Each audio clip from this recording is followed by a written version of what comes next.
YouTube channel. And I'll say a good morning to Chris. How are you?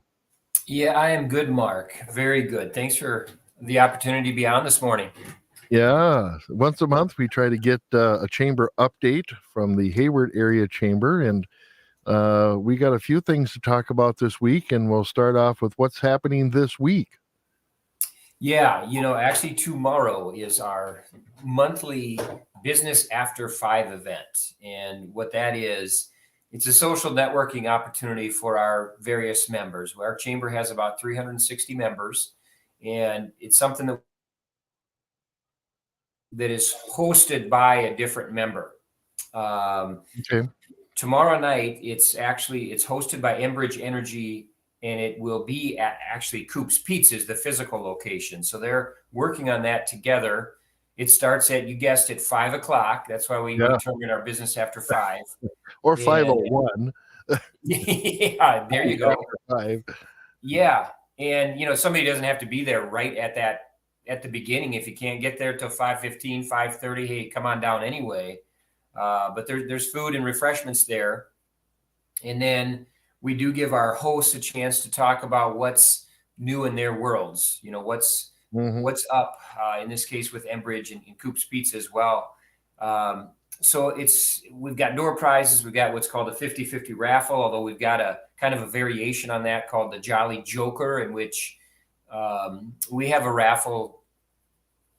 We have a 50-50 raffle there each time traditionally, because our Chamber of Commerce maintains the public restrooms downtown, and that's one of our fundraisers is our 50-50 raffle at the Business After 5.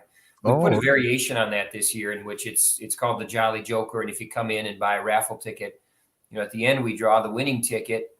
The winner takes a third of the winnings with them, or a third of the proceeds, I should say. A third of it comes to our public restroom fund, and then another third gets put into the Jolly Joker pot, and that winner draws from a deck of cards. And if they draw a Joker, they win that pot, which is up to it's $223 right now. So yeah, I missed out on the last meeting because I was the winner of the drawing, and I didn't grab the Joker. It was yes, exactly. Yes, that's right.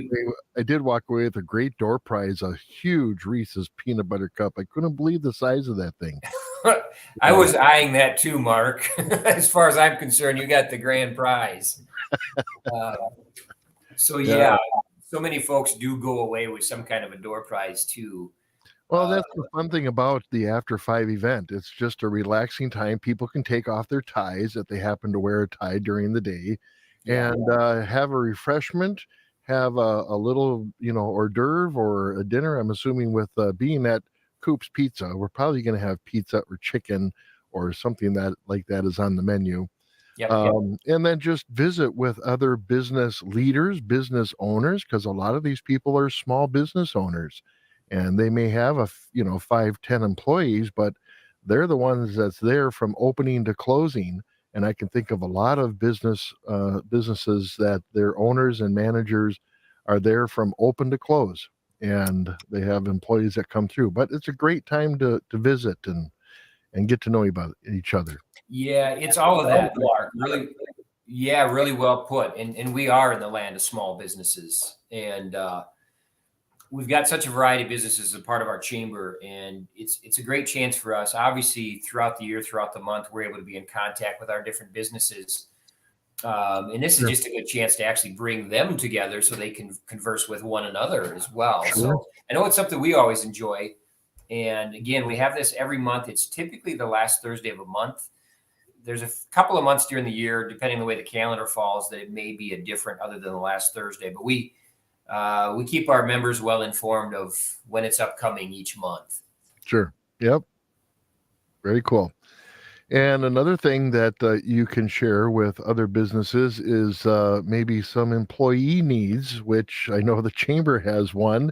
Tell us about your opening that just happened there. Yeah, because speaking of small businesses, we're one of those too. We're a small operation here, and we do have an opening.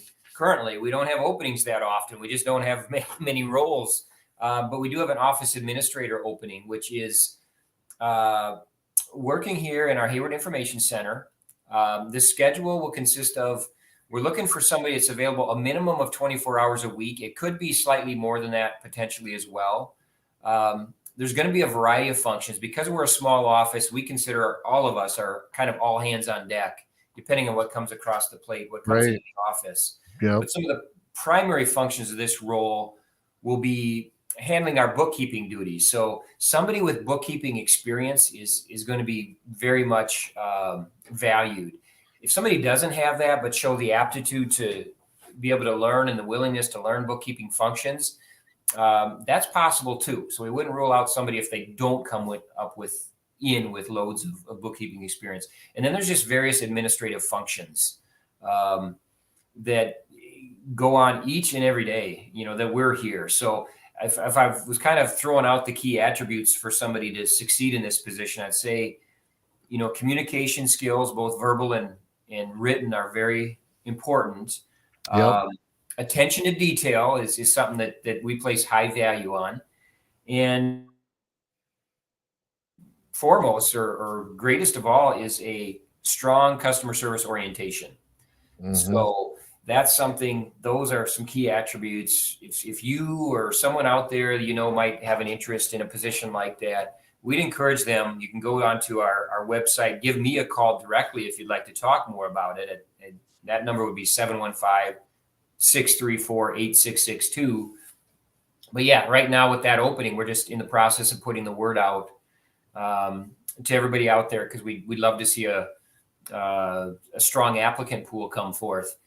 That also includes things like paid vacation and wellness days as well. So we like to think it's an attractive position. This is a positive place to work, we think, because the folks that come in our Hayward Information Center, it's really kind of neat, because 99.9% of the folks coming in, they're excited to be in Hayward. They're looking for the key attractions. They're talking about fun things to do. Yep. So it tends to be a pretty energizing environment, I have to say, as a result of that. I know it helps keep me from ever taking for granted all that we have to offer here in the Hayward area. So that's cool. Yeah. And go ahead. I should just add too, Mark, we've got many other our businesses that have openings as well. And we have a job board on our website, which is haywardareachamber.com. So feel free to go there. We encourage folks to go there just to look at the different employment opportunities in the area, because there's a lot of opportunity out there. Yeah, there's a huge amount.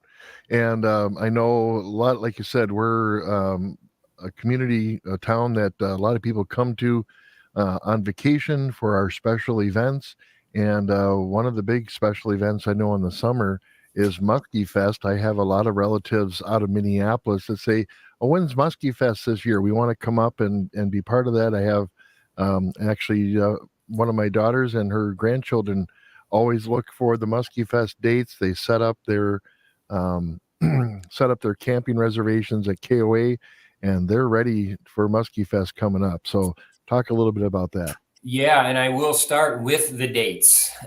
June 23rd through the 25th is what you want to get down on your calendars for Muskie Fest. And this year is going to be the 73rd edition, which to me is crazy to think about. I mean, that's unbelievable. This is a festival that's been going on that long in this area, and people have been looking forward to it. So we do consider it an honor on our end from a Chamber of Commerce that we're the ones that get to run this event.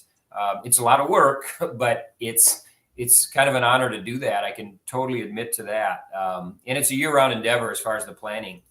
Sure. Things certainly have come together quite well. Everything from the schedule of events, which those are already posted on our muskiefest.com. If there's one perfect source to go to find out what's happening at Muskie Fest, sure, I encourage people to go to muskiefest.com. I'll just touch on a few, highlights here. But the schedule is primarily done. There'll be a few tweaks yet or additions yet to come, but it's a lot of the traditional things. One of the things about Muskie Fest we feel is important is to maintain the traditions that have been set for years and years and years. And then each year we also like to add some new twists. Sure. And some new additions. So we've got live music that's going to be happening throughout that weekend. We'll have our art and craft vendors lining up and down Main Street, as well as some of the side streets. Mhm. We'll have our downtown businesses that have the opportunity to have sidewalk sales, in which many of them participate in that. So that's a great opportunity as well, to patronize our local businesses. We'll have things like a watermelon eating contest, a dilly bar eating contest. And normally I'd say, those things are for the kids. Well, actually, they're not exclusive to the kids, because we've got a pretty good, adult contingent that participates there too. The Hayward mayor tends to always bite off more than he can chew for that. Oh, yeah. Well, exactly. I mean, it's actually quite impressive. And it's a lot of fun for us, I can tell you, to watch that. So there's, I know this is cliche and it goes without saying, but something like a Muskie Fest, a community festival of that magnitude, would not happen without the support, I should say, of so many people in the community, and particularly businesses. We have so much to owe to the businesses that step up, that assist us in various ways, including financial support, because an event like this has quite a few costs associated to it, which I think most folks out there probably realize. Our title sponsor this year, again, is Adventure RV and Power Sports. So we're so thankful to them for that support. The Seven Winds Casino is our stage sponsor, for several years running. So we're very grateful to Seven Winds Casino. Lakota Ojibwe University is our sponsor. Gosh, I'm trying to think how many years that's been now. It's been several years for them, and they're a sponsor of our day music. Nelson Lumber and Florida Ceiling is a sponsor. Our Hayward Lakes Visitor Convention Bureau. We got everything. Anglers Bar and Grill, Enbridge Energy. We have Drink Wisconsinably as a sponsor, who recently joined us as a member. I think a lot of folks listening or out there probably will be familiar with the Drink Wisconsinably brand. Yeah. They're actually have recently joined our chamber, and they want to be a part of Muskie Fest. They were up here in Hayward last summer and had such a good time. Right. That they want to come back. And believe me, from a media standpoint, we love that idea. They have a very large following regionally. So it's very, very important for us. We're thankful to have that kind of coverage. Ignite Dispensary, Dairy Queen, Deerfoot Lodge and Resort, the Superior Choice Credit Union, Johnson Financial Group, Franzen Bank and Trust. Those are just some of our sponsors. That's not even an all-inclusive list. You can find them on our website. I'm sure I'll be mentioning them in the future, as well as a lead up to Muskie Fest in general. And thanks for bringing up there on the screen our Muskie Fest site. Wishing I was fishing. I'd be remiss not to mention that's our theme this year. Yeah. Which we think is pretty appropriate and fitting. So you're going to see that on, the commemorative T-shirts, which are pretty popular for folks. Those are actually going to be available even in our Hayward Information Center already in the coming weeks. And then, of course, they'll be available at Muskie Fest as well. Though I might recommend, for those that want to be sure to get one, you may want to check during the month of May and the first part of June in our information center, because those can actually go fast once we get to Muskie Fest itself. Yeah. I should also mention this Queen's, we'll have the Queen Scholarship Program crowning at Muskie Fest as well. And we're still looking for young ladies at area schools that are interested in that. And, part of the criteria there. Yeah. And thanks for bringing that right up on cue, Mark. To be eligible to participate, someone needs to be a student in their sophomore, junior, or senior years in a Hayward area high school for the upcoming 23-24 school year. And we're looking to honor, young ladies who exhibit honesty, good character, intellect, volunteerism, and just leadership in general, to serve as role models for other girls in the area. So, and along with that comes a scholarship that can be put towards continuing education. So it's a very important tradition, a very important piece of Muskie Fest. And I know those folks that have served in the Queen's Court in the past have tended to represent the Hayward area very, very well. So it's not too late for those that are interested in being a Muskie Queen scholarship program candidate. Mm-hmm. Wow. And we should also mention there's other things besides what's happening on Main Street. There's a car show. Is that still in your parking lot? Yep, it will be. Yeah, it'll be the parking lot here. We thank Element Church, who now for a couple of years running has been the sponsor and the one that actually is running that car show. There's going to be this year, one of the new twists, there's going to be a Sawyer County wood shop going on, right off the downtown area over by the fire hall. So, people will be actually able to catch some lumberjack action downtown, which is pretty cool. We're pretty excited about bringing that here. Yeah. We'll have food vendors, of course, our food trucks, which are always a hit. We'll have a sea hamster, which if folks have seen the last couple of years, that's been a relatively new attraction in which smaller kids, this one is not for adults, just kids only, to get in this ball and roll around in a huge tub of water. Yeah.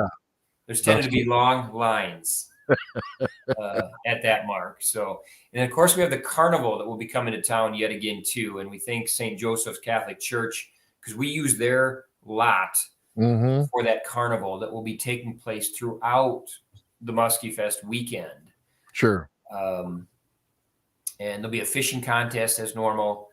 And the big thing about Muskie Fest is our goal. We just want it to be fun for literally everybody in the family. And I think we're able to accomplish that. It's just such a cool community event. Some folks look at it as kind of the official kickoff of summer, which I think way as well. Yeah. Yep. So this will be the 73rd annual Muskie Fest. It'll be June 23rd through the 25th. Wishing I was fishing. And, you got it. People can go to your website and find the link, or just go to muskiefest.com. Now, next on your schedule here, that you had talking about the Shoes Pond and what's happening there. What's this effort here that's going on? Yeah, there's a really exciting project that's being planned and hopefully will soon be underway. I have to give huge credit. Max Walter, a fisheries biologist at the local DNR office, had reached out just to update us, in the last couple of months about a project, a vision that's kind of been in mind for a couple of years to revitalize the Shoes Pond area with an overall goal to make it essentially a fishing playground for adults and children alike. That kind of the chart or the plan to get there is just to make it a more appealing and accessible place to fish, build various piers in and around Shoes Pond area to fish off of. Somebody doesn't need a boat to be able to fish there. Matter of fact, you can't take a boat on Shoes Pond. Very, very tiny model boat might work. Maybe, yeah. Maybe we will start seeing some of that. But the idea is to increase the water quality. Shoes Pond drains into the Namakagon River, which is part of the St. Croix National Scenic Riverway. And I know the other goal is to promote conservation ethics and commemorate, great area anglers and kind of celebrate our history. So Max Walter, I know, is teaming up with the Terry Peterson Foundation. And Terry Peterson was a local guide that had recently passed. And in the memory, I know the family wants to look for different projects similar to this. And this is really going to be the kickoff fundraiser and project that they're looking at. So coming up next Friday, not this Friday, but May 5th, which of course is fishing opener weekend, there's going to be a memorial service held at the Freshwater Fishing Hall of Fame. The public is welcome to attend. It's at 12 o'clock. There's a fundraiser later that night. It's actually at Anglers Haven. That's sold out, actually, which is a great thing. Yeah. But there's other ways. Frankly, if somebody wants to know more about it, they can contact us. We'll put you in touch with the Terry Peterson Memorial, Foundation. There's many benefits of that to have such a neat area in the downtown. Obviously, it's likely going to increase foot traffic as well. That, hey, not only now you're coming shopping and grabbing a bite to eat downtown, you can fish a little bit, then go back shopping. I'm excited at what it can mean for our downtown businesses. and downtown commerce as well. Yeah. So it's in all of that, in addition to the fact that it's such a appropriate branding opportunity for the Hayward area. You know, we've got a lot to do here, but fishing is such a huge part of our heritage. So um, just a real big hats off to those that are working on that project. Wow. Yeah. Well, that'd be very cool to see some updates as time progresses. Is there a timeline that you know of that this is happening, or we're just starting the awareness and fundraising element? Yeah, that's a great question, Mark. I don't think there's actually a set timeline such as, hey, this is when things will start Sure. or be completed yet. Because I know some of that's contingent on the fundraising efforts actually as Yeah. to what's going to be able to be done. So the Sure. basic vision Yeah. has been painted, but timelines themselves, I don't think are solidly out there. But having said that, if the fundraising goes well here in the early stages, I certainly would expect things to be happening even yet this summer. Yeah. Yeah. Very cool. Awesome, Chris. Well, thank you for that update and everything that you've been telling us about. It's great to hear what's happening in the Hayward area. Chris Ruckdaschel, the executive director of the Hayward Chamber of Commerce, thank you for chatting with me today. We appreciate it, Mark. Thanks so much. All right. You have a good day. Talk to you later. You too. Well, see you tomorrow, actually. Yeah. Okay. We'll see you tomorrow.